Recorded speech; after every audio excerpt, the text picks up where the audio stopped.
Alrighty, class, welcome in, everybody. Find your seats. Today we are going over a very important lesson in speedrunning science: how speedrunners break the laws of physics. I'm gonna need everybody to take notes for today's session, and of course, since we are doing some serious speedrunning science, we're gonna need you to put on your safety goggles. Always important that you take safety seriously here, class. So of course, if we're gonna talk about how speedrunners like to break the laws of physics, let's talk about some of the most important laws of physics that makes everyday life feel normal. Newton's laws of physics. And who is Newton, of course? Well, it's Sir Isaac Newton, the guy who literally invented math. And of course, we're going to be talking about his laws of motion. Law number one is the law of inertia. The way you can think about this is if you have an object, like let's say this ball, if you apply any sort of force to this ball, say in some direction, the ball will move in that direction indefinitely, so long as no other forces act upon it, and the ball is gone forever. Alternatively, we have the second law, which is F equals ma. Now, what does F equals ma stand for?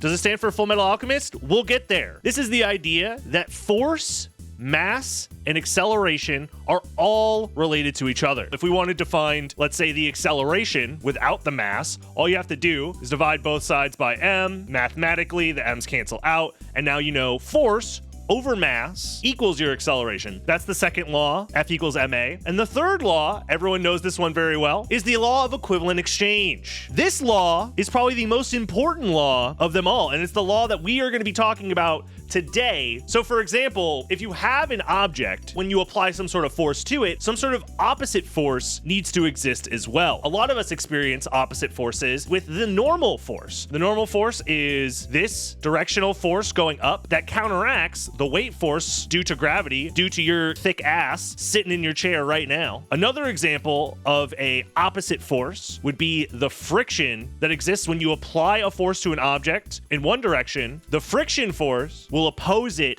in that direction, keeping it in a sort of equilibrium. So for today, we're going to be looking at the world record speedrun for Castlevania Symphony of the Night that uses a mod to remove friction from the game. First thing that's important to note is the beginning of this run is very normal. As it turns out, Richter did bring his non-slip shoes to work today, so he's not slipping and sliding around. And there we go. Dracula has been defeated by the non-slippable Richter. Richter is a good boy and decides to obey the laws of physics. Alucard, on the other hand, is not feeling as obedient. Immediately, you're going to be noticing Alucard is running through the woods, and he's going a lot faster than normal. So the way that this mod works is it essentially removes the idea of this friction force. So the way that we're going to want to think about this run is first I'm going to have you imagine Alucard. Can you do that for me? Good. You've imagined Alucard. Now I need you to imagine a perfectly spherical Alucard with no friction, no air resistance, no forces acting upon him. Can you do that? Truly, perfectly spherical. Use your brain. Use your brain. Focus in on the perfectly spherical Alucard. So with that perfectly spherical Alucard, we're going to plot how Alucard's movement normally works on this speed over time graph, and then we're going to be looking at how this mod interprets Alucard's speed over time. Normally, Alucard's speed looks something like this, where at time equals 0, he doesn't move at all. But then at time equals 1, he jumps up to his baseline speed, and then he continues that speed all the way over. By using the controller and pressing a direction either left or right, you are essentially applying a force to Alucard, causing him to move in that direction. So he starts at 0, you apply the force, and he instantly moves up to his top speed. However, if we look at what this mod of the game does that removes the friction, Alucard's speed no longer works as a constant. It now is able to grow over time.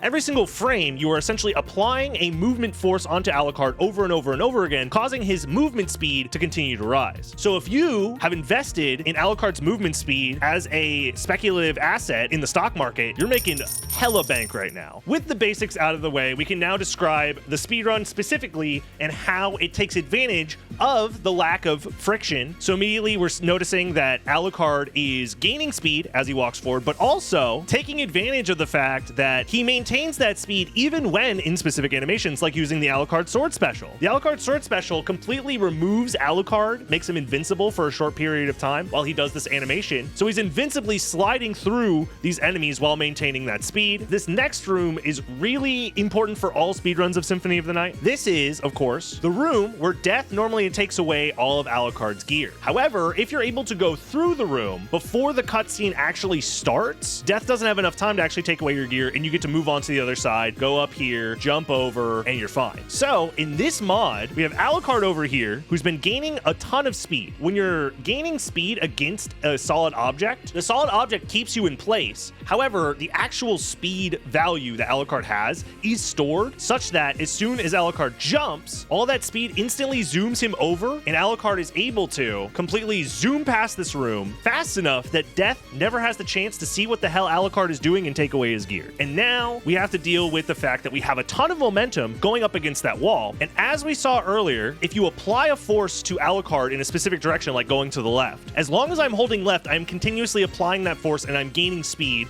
but the wall is keeping me still. So if I want to counteract that force, I have to then apply the force in the other direction, going to the right. However, since I have all of that momentum going to the left, it takes me a while before the other momentum cancels out. So if I want to move around quickly, I'm going to want an easy way to cancel my momentum. So at any time, if I want to slow down, I could do a jump slash while holding a direction, or I could jump slash in the opposite direction and completely reverse my momentum and then start accelerating again. So that's what I am doing here. Every time you see me want to turn around, I have to use a jump slash of some kind to reverse my momentum. Another thing that's important to note is that crouch slashing doesn't disperse your momentum, so you're going to be seeing me use crouch slashes to preserve momentum and then jump slashes to reset the momentum. Now that I've explained the basics of our new broken physics system, this next section will showcase how speedrunners apply these laws to swiftly get through the castle.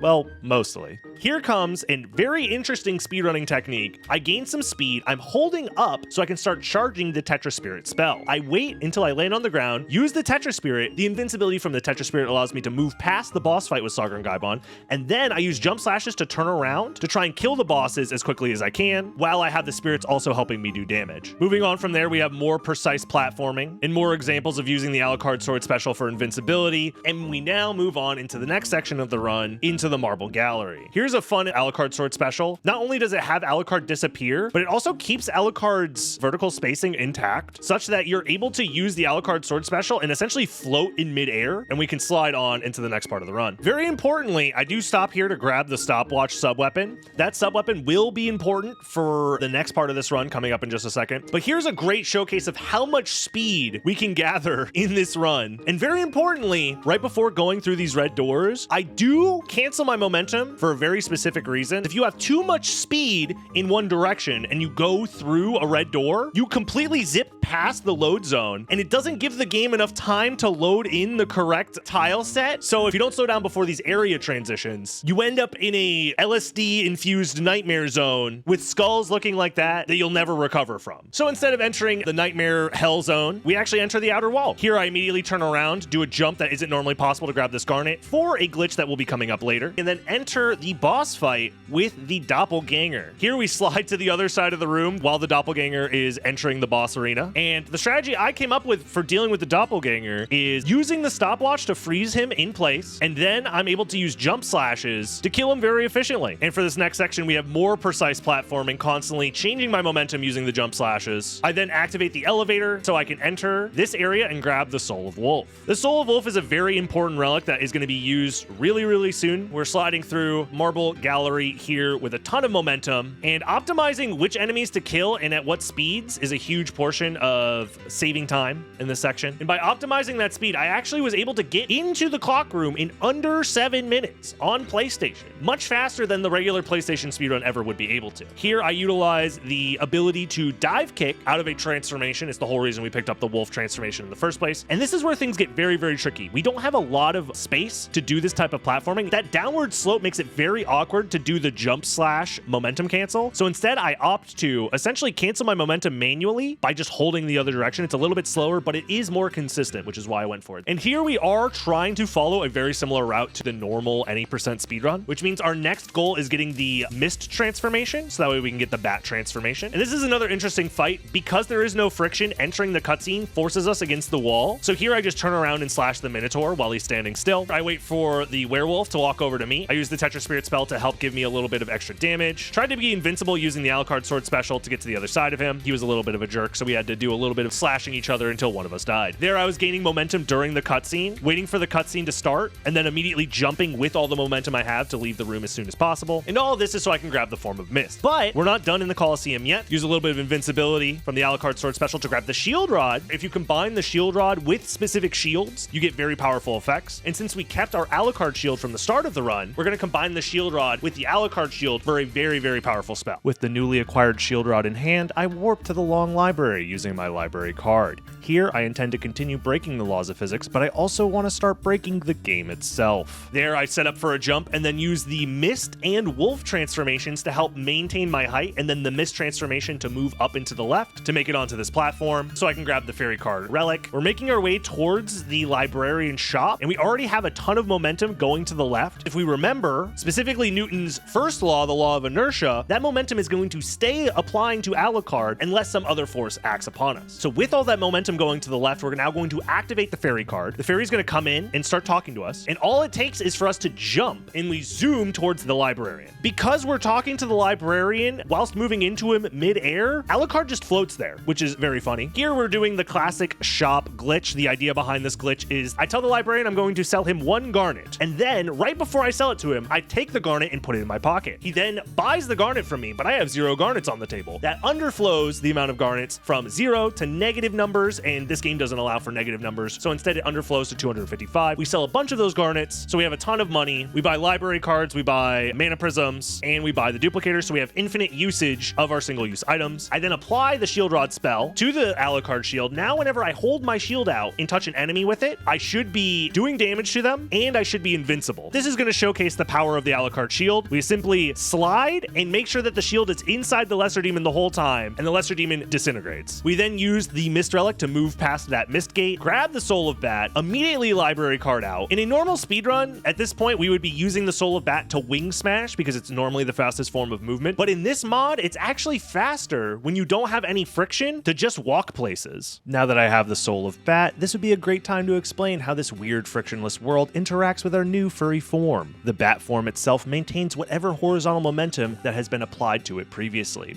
So, if I stand completely still and transform, the bat will not move. However, if I build up speed, then transform into bat, I maintain that speed so long as I don't press any directions on the controller. For whatever reason, if you press left or right on the controller, regardless of whatever momentum you currently have, the bat will always move in that direction at a pretty slow speed, and continue in that direction even if you let go of the controller. And even weirder is that these rules don't apply to moving vertically. Up and down directions behave exactly like they do in the normal game, including the vertical speed you get from wing smashing. Meaning in this mod, you can do pure vertical wing smashes to gain height very quickly. Also, the other 2 transformations do not behave this way at all. The Wolf and the Mist transformations do not maintain any momentum, and anytime you return to Alucard form from any of the transformations, it resets Alucard's momentum to 0.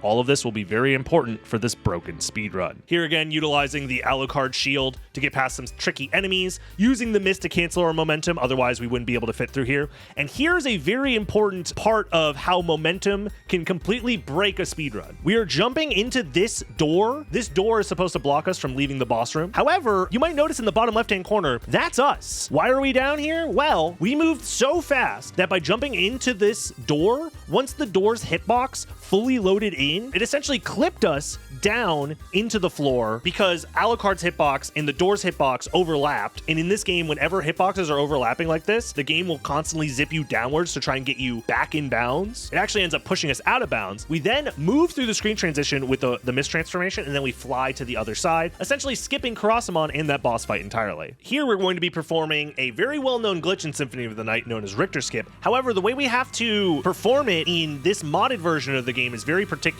Here I'm utilizing the Wolf transformation to try and stop my momentum in a very specific spot. Then I jump straight up while I have the heart refresh equipped in my inventory. I'm waiting to just barely go through the screen transition, and then I pull up the map. I then use the map to buffer my heart refresh animation. This pauses the screen for 1 additional frame, and then during the screen transition, I am buffering the bat transformation. And because I'm entering the room during the bat transformation, Alucard doesn't have a hitbox during the first frame of the bat transformation. So I essentially enter the room without a hitbox, the game never detects that I entered the room properly, so it loads the default state for this room. The default state for this room happens to be the cutscene where Alucard has just saved Richter, and then Alucard moves on into the second castle. However, because you don't have any friction, once you start that cutscene, you will slide forever into the wall and you'll get stuck there. However, at the very beginning of the run, you might have noticed that I used the Axe Armor name code. We started the game with the Axe Armor in our inventory. So once we got to this point, I get up right before the cutscene takes over and I put on the Axe Lord armor. And the Axe Lord itself does have friction, so we're able to not slide too far away. But the most important part about the Axe Lord armor, as soon as we do that jump, the game gives us control of Alucard again. Normally during cutscenes like that, control of Alucard is taken away forever until the cutscene is over. And that cutscene doesn't end until Alucard jumps and lands in the teleporter and uses the teleporter to go to the second castle. With no friction, that essentially is a soft lock. So the way to avoid the soft lock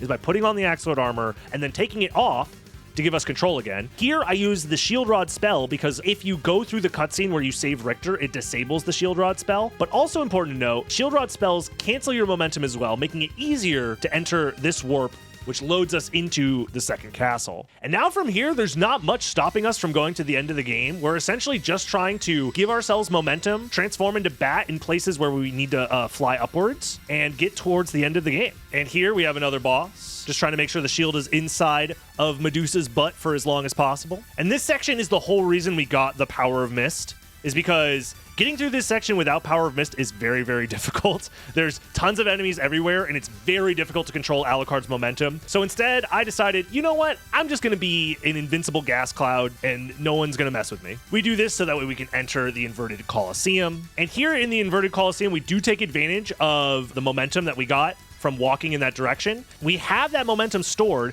and as soon as we are no longer being pushed by the wall, we keep that momentum so we can get through that section a lot faster. And here we are in essentially one of the last sections of the game. The movement here is, again, pretty awkward, so I opt to just fly in bat form. And now we are here in the central clock room. Right above us is the elevator that takes us to the end of the game to fight Shaft and Dracula. However, we don't have any of the Vlad relics that normally open up that section of the game to us. So we're going to need to find a different way into that elevator. So what we're going to do is we're going to set up shop right outside the save room. I'm going to reset my momentum here, and then I'm going to walk to the left for about 90 seconds. So as I talked about earlier, anytime that you are holding a direction, either left or right, you are constantly applying a force to Alucard. And right here, that negative number is referring to Alucard's current acceleration. I'm holding left, and the entire time Alucard's acceleration is going up. So once the speed is high enough, all you have to do is allow that momentum to go, and you can clip through solid walls. So by very precisely managing my speed, I then jump, enter this side of the wall here to the left, and then perfectly time a mistransformation to cancel all of my momentum here in the top left-hand corner of this clock room. And then from here, I can enter the elevator towards the end of the game, skipping the need for all of the Vlad relics. And lastly, the only thing stopping us is Shaft and Dracula using the Alucard shield with a little bit of momentum to kill Shaft quickly. And as we start the cutscene with Dracula, the game spawns us in the center of the room with no momentum. So we could take advantage of that fact, since we have no momentum applied to us, to transform into Bat. And since the Bat doesn't have any horizontal momentum applied to it, we don't move left or right. So we can just sit in the center, use our Alucard shield to very quickly defeat Dracula. And that's how speedrunners broke the laws of physics, speedrunning Symphony of the Night with no friction. Hey, thank you so much for watching. If you enjoyed the video, please don't forget to like and subscribe, as it really does help me out a lot. If you want to see me do silly speedruns like this live, you can follow my live stream over on twitch.tv/dragonblitz. And lastly, I want to thank all my lovely Patreon supporters that make videos like this possible.